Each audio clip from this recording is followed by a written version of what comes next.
Welcome to the Tree House of Love. We're live. Join the conversation at 512-836-0590. Now, here are Todd and Don. Yeah, 707 Todd Jeffries and Don Pryor. Hello. Don't forget to follow us at Todd Jeffries on YouTube. That's where you can see us live in the studio. Right now at this time, we do it every day, right about now. It's your daily dossier. It's the top stories you need to know about before you get to the cubicle. Before you get to the office, Austin's business cycle index grew by 7.4%. That according to the Dallas Federal Reserve's Christopher Slijke. He says the metro is experiencing some really broad growth right now. And we're seeing a continued decline in the unemployment rate in the area to very low levels. Last time we saw a labor market this tight in the Austin metro was the tech boom of the late 90s. There you go. Slike explains the index took into account Austin's labor and job markets, as well as wages, real estate, and the population.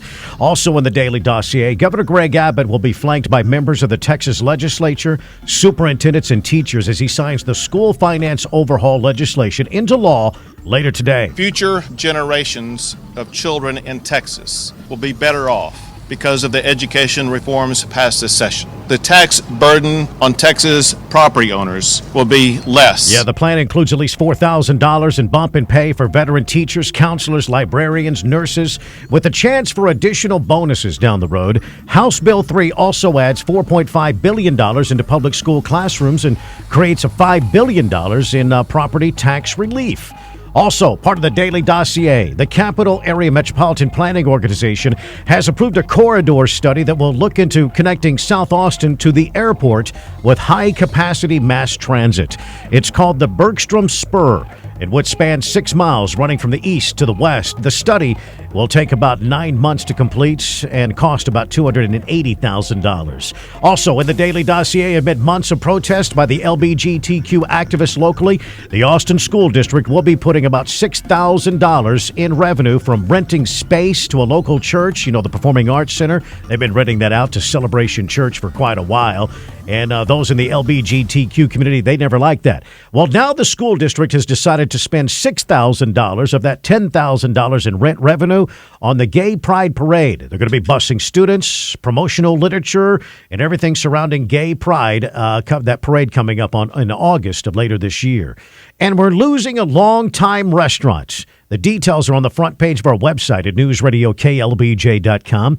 Mike Hutchinson, he's the owner of Hut's Hamburgers on 6th Street. They're shutting down that location. Hutchinson says it just feels like it's just time to move on. Given no real details on why they're closing, but Hut's location, it's been there, let's see, on Congress, opened up on Congress about 80 years ago, as a matter of fact. Yeah. So an iconic restaurant is moving. Another one being gentrified out of their location there. Well, I ultimately that's probably the story. More to come, I'm sure. And that is your daily dossier. All of this with links and more details and extended interviews.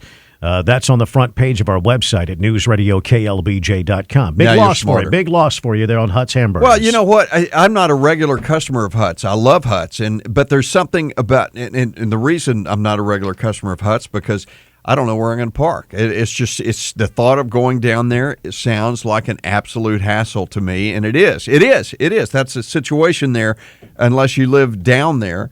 But just the fact that I knew that Hut's was there meant a lot to me. Sure. Just that it was hanging on.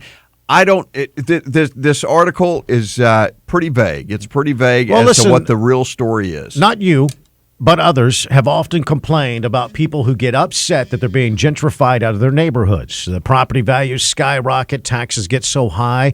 Some historic neighborhoods, families have had to move as part of gentrification. Is this not business gentrification itself? I think if we had more information, all we know is that the Joseph family who owns the property is looking into other opportunities for the property. Where that means they want to sell.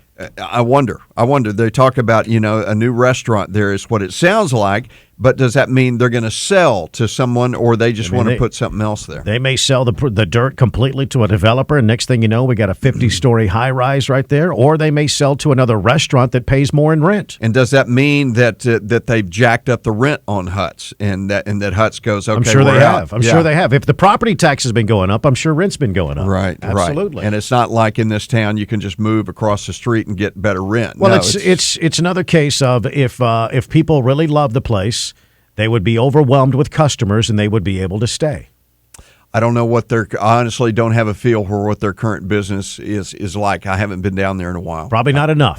It's probably packed all the time. There's a lot of foot traffic down there. A lot of people live and work down there. I'm sure Huts is a busy place every day. Well, it's just not enough business to keep them vibrant, to keep them there. And it's another reminder, folks, if you want to keep these restaurants here in Austin that you know and love, you got to go eat at them. Listen, stay with us. As you know, President Trump and former Vice President Joe Biden, they're going to be in Iowa today. Kind of some foreshadowing of 2020. President Trump heads to Council Bluffs in the early caucus state to speak at Southwest Iowa Renewable Energy, which produces ethanol. Then he'll be in Des Moines at a GOP dinner.